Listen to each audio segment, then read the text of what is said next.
Hello అండి అందరికీ. లంచ్కైనా డిన్నర్కైనా సరే చాలా స్పెషల్ అనిపించే ఒక మంచి పులావ్ రెసిపీ చూపిద్దాం అనుకుంటున్నాను. అదేంటా అనుకుంటున్నారా? కొబ్బరి పాలతో పులావ్ అండి. చాలా అంటే చాలా యమ్మీగా ఉంటుంది. మరి ఇంకెందుకు ఆలస్యం, కంప్లీట్ వీడియోని చూడండి, లైక్ చేయండి, షేర్ చేయండి, సబ్స్క్రైబ్ చేసుకోండి. వీడియో నచ్చితే మాత్రం తప్పకుండా సపోర్ట్ చేయండి. దీనికోసం నేను 2 గ్లాసులు బాస్మతి రైస్ అయితే ఈ విధంగా క్లీన్ చేసేసుకొని నానబెట్టేసుకున్నాను. ఒక హాఫ్ అన్ అవర్ నానబెట్టేసుకొని ఇంకోవైపు ఒక ఆనియన్, పచ్చిమిరపకాయలు 2, కొంచెం పుదీనా, కొత్తిమీర కట్ చేసుకొని పెట్టుకున్నాను. కొబ్బరిపాలు, బిర్యానీ స్పైసెస్ కూడా రెడీగా పెట్టుకోవాలి. ఇంట్లో ఉన్న ఇంగ్రీడియంట్స్తోనే చాలా క్విక్గా చేసుకునే రెసిపీ. చాలా అంటే చాలా బాగుంటుంది. వెజ్కైనా నాన్ వెజ్కైనా సూపర్ కాంబినేషన్ ఈ రైస్ అయితే. మనం రెగ్యులర్గా కొబ్బరి నూనె తీసుకోం కదా వంటల్లో. సో అందుకని చెప్పేసి అప్పుడప్పుడు పచ్చి కొబ్బరి ఈ విధంగా వాడుకుంటే, ఇలా పాలు తీసుకొనైనా లేకపోతే పచ్చి కొబ్బరి కూరలో ఇంక్లూడ్ చేసుకున్నా కూడా చాలా హెల్దీ.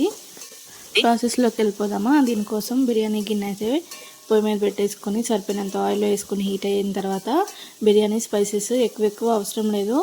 ప్రతి ఇంగ్రీడియంట్ ఒక 1 or 2 ఐటమ్స్ అయితే సరిపోతుంది. అవి వేసేసి కొంచెం చెట్టుపట్లాడిన తర్వాత దాంట్లో మనం కట్ చేసుకున్న ఉల్లిపాయ, పచ్చిమిరపకాయ, పుదీనా వేసేసి కొంచెం దూరగా ఫ్రై అయిన తర్వాత వేసామా లేదా అన్నట్లు కొంచెం అంటే కొంచెం అల్లం వెల్లుల్లి పేస్ట్ వేసేసుకొని పచ్చివాసన పోయేంత వరకు వేపుకొని కొంచెం మగ్గిన తర్వాత సన్నగా తరుక్కున్న కొత్తిమీర వేసేసి చక్కగా వేపుకోవాలి. ఈ రైస్ మనకి చాలా హెల్దీ కూడా, ఎందుకంటే దీంట్లో కొబ్బరి పాలు వాడాం కదా. సో డైలీ కొబ్బరి నూనె వంటల్లో వేసుకుంటే ఇంకా మంచిది. మనం అలా తీసుకోం కాబట్టి కనీసం వీక్లీ వన్స్ ఇలా కొబ్బరి పాలతో రైస్ కానీ లేకపోతే పచ్చి కొబ్బరిని కూరలో ఇంక్లూడ్ చేసుకున్నా కూడా చాలా అంటే చాలా హెల్దీ మనకి. సో ఈ స్టేజ్లో అయితే మనం రైస్ వేసేసుకొని అంతా కలిసేలా కలుపుకొని ఒక 2 నిమిషాలు మూత పెట్టి సిమ్లో ఉంచేసుకుంటే ఆ రైస్కి ఫ్లేవర్ అంతా పడుతుంది. ఇలా కలుపుకునేటప్పుడు జాగ్రత్తగా కలుపుకోవాలి, లేకపోతే బాస్మతి రైస్ ఆల్రెడీ నానబెట్టాం కదా, అవి విరిగిపోతాయి.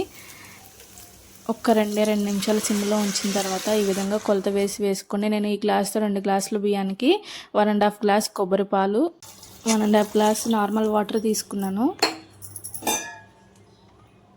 ఇవంతా చక్కగా ఒకసారి వాటర్ అంతా వేసేసుకొని కలిపేసుకొని హైలో ఒక పొంగు వచ్చిన తర్వాత సిమ్లో పెట్టేసుకొని ఉడికించుకుంటే ఉడికిపోతుంది. బాస్మతి రైస్కి నేను తీసుకునే కొలత 1.5 గ్లాసు అయితే అందులో 1.5 గ్లాస్ వచ్చేసి కోకోనట్ మిల్క్, 1.5 గ్లాస్ వచ్చేసి నార్మల్ వాటర్. చక్కగా ఉడుకుతుంది. మొత్తం అంత ఈ విధంగా కలిపేసుకొని సరిపోయినంత ఉప్పు కూడా వేసేసుకొని మూత పెట్టి ఉడికించుకుంటే చక్కగా ఉడికిపోతుంది. మంచి కలర్ఫుల్ అనిపిస్తుంది కదా. టేస్ట్ కూడా అంతే బాగుంటుంది. మధ్య మధ్యలో ఒకసారి తీసుకొని కదుపుకుంటూ ఉంటే అంత ఈవెన్గా కుక్ అవుతుందా లేదా అనేది తెలుస్తుంది. బాస్మతి రైస్ కదా, నిదానంగా తిప్పుకోవాలి, లేకపోతే విరిగిపోతుంది. చూడండి ఏ విధంగా ఉడికిపోయిందో. ఆల్మోస్ట్ ఒక పొంగు వచ్చిన తర్వాత ఈ స్టేజ్లో ఇంకా సిమ్లో పెట్టేసుకుని ఉడికించుకుంటే ఉడికిపోతుంది. టేస్ట్ మాత్రం చాలా అంటే చాలా బాగుంటుంది. నేనైతే దీనికి కాంబినేషన్ ఎగ్ చేసుకున్నాను. ఎగ్ కర్రీ కూడా దగ్గరగా చేసుకున్నాను. చాలా అంటే చాలా బాగుంది. చూడండి ఎంత పొడి పొడిగా వచ్చిందో.